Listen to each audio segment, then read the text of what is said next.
Manchester United are in desperate need of a rebuild, but what if instead of a traditional rebuild, we take it a little bit further? So today, I'm going to be selling every single player on the Manchester United roster and completely rebuilding them and creating a brand new squad. And for this challenge, I'm only going to give myself 2 seasons to win the Premier League and the Champions League, so we're going to have to be very tactical on who we bring in. So here is the starting 11 at Manchester United. It's obviously not amazing, there are some good pieces, but this team is about to completely change. We are also starting off with an initial budget of 158 million. That will also help us out a lot. So first things first, I transfer listed every single player on the roster, didn't matter who it was, they were listed up, as well as recalling everybody out on loan and listing them on the transfer list as well. And with everyone on the transfer list, we started to sell our players. During the first month, we sold a lot of players. This includes players like Luke Shaw, Lisandro Martinez, Bruno Fernandes for over 100 million, Antony for 30, Andre Onana, Jadon Sancho, Marcus Rashford, and many more. So by the time we hit our first preseason match against Atletico Madrid, this is what the team looked like. There was still a couple of big names, but a lot of players had been sold out of the club. So we continued on selling players like Harry Maguire, Malacia, Kobe Mainoo, and more. All of them were out of the club. I also decided to sign some players from our youth academy. I did this because we were running out of players on the squad and I thought it would give us more room to sell players. And by August 16th, we had reached our first Premier League match against Fulham. And this is how the team looked. It looked absolutely horrendous. We were continuing to sell players. Only a couple of big name players were left in the squad. Matthias de Ligt, Dalot, and Højlund to name a few, but we were definitely getting down there on player numbers. And also at this point, we were almost at 800 million in our transfer budget, 772 to be precise. We were racking in the cash. We need to build up as much as possible to create our team. And we have our first signing of the entire window. It is Bayer Leverkusen's Jonathan Tah. The German's contract was expiring, so we decided to scoop him up on a very good deal. He's joining us for 66.5 million. I also allowed myself to sign 3 free agents, so we went for Maligan, Chucky Lozano, and Cesar Montes. And with the rest of our transfers getting blocked, this is the team that we are heading into our first Premier League match with.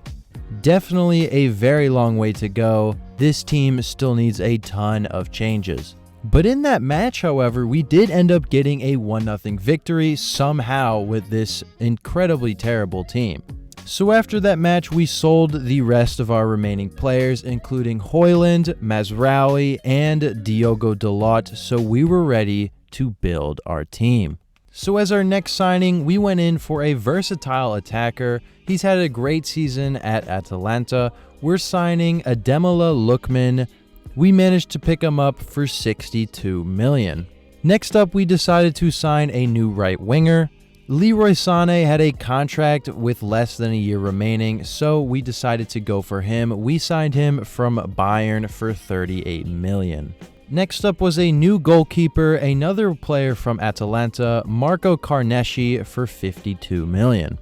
Next up was a new left back, Alejandro Balde from Barcelona for 60 million. So having a look back at the team, this is what it looked like. I changed the formation to a 4-2-1-3. The pieces are starting to come into place, but there are still a lot of holes for us to fix. And the issue that I'm running into is that we are less than a week away from the transfer deadline day, so we really need to get our business straightened out.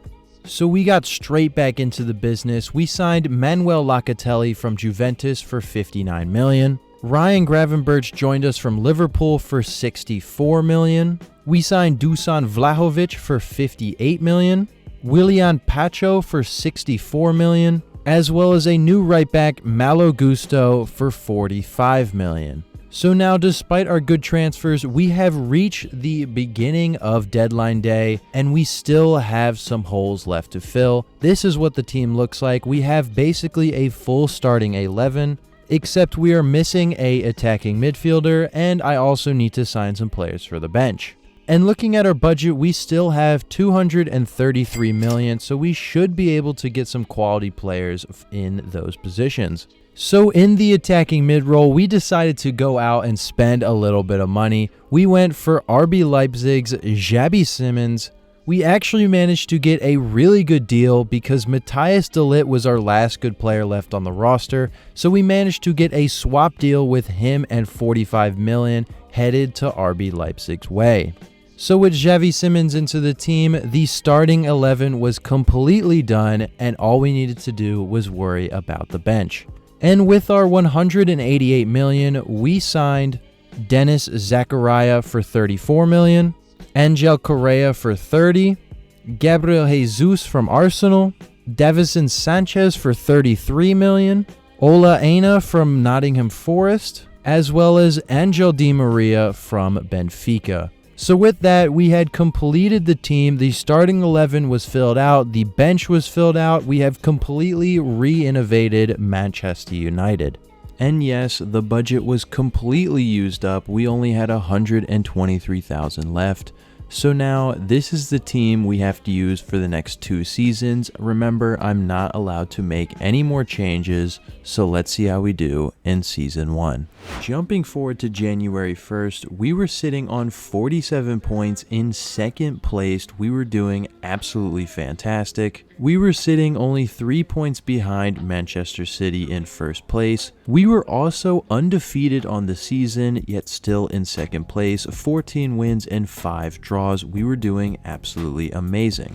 And jumping forward to the end of the season, we ended up winning the Premier League title. 83 points for us. Liverpool ended up coming in second and Aston Villa in third. But in our first season, we managed to win the Premier League title, way better than Manchester United in real life. As well as looking at some stats, Sané and Lookman were our clear standout players. Nothing too crazy, but very solid numbers for both of them. So a very good season 1, a Premier League title, and more importantly, we qualify for the Champions League for next season.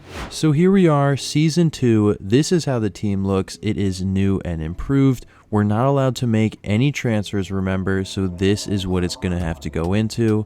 The player overalls are going up nicely, but I'm not sure if it's going to be good enough to win the Champions League. Let's find out. So the only thing I did this season was change the development plans, and we were ready for season 2. And jumping forward to January 1st, we were doing even better than we did last season. We were on 48 points, 8 points clear at the top of the table. We were doing absolutely amazing. And at the end of the league phase of the UCL, we sat in 8th place, meaning that we barely snuck into the round of 16 and no playoffs were necessary, so that is a very nice outcome. So in the round of 16, we were up against AC Milan, and in the first leg, it ended up being a 0-0 draw. But in the second leg, it did not go our way. It ended up being a 2-1 defeat, going into extra time and losing due to Jimenez. A crushing blow because this was supposed to be our year to win the UCL. But having a look back at the Premier League, we did end up winning the Premier League title once again, so back-to-back Premier League titles. But unfortunately, we did fail the challenge as we were not able to win the Champions League. Real Madrid ended up going on to win the UCL ahead of Manchester City. And having a look at some of our player stats, Leroy Sané had an incredible season with over 40 goal contributions and a huge step up for Vlahovic as well, so the team did improve a lot, but it just was not enough to put us through further into the UCL. Very unfortunate that we weren't able to complete the challenge. And this is a final look at the team. If you want to see me do this with another team in the future, I would love to see a comment down below. And if you did enjoy this video, make sure to like and subscribe down below. We're on the road to 1,000 subscribers. We are so close to hitting that goal, and I would really appreciate it if we hit that. But anyways, thank you all so much for watching, and I'll see you in the next one. Goodbye.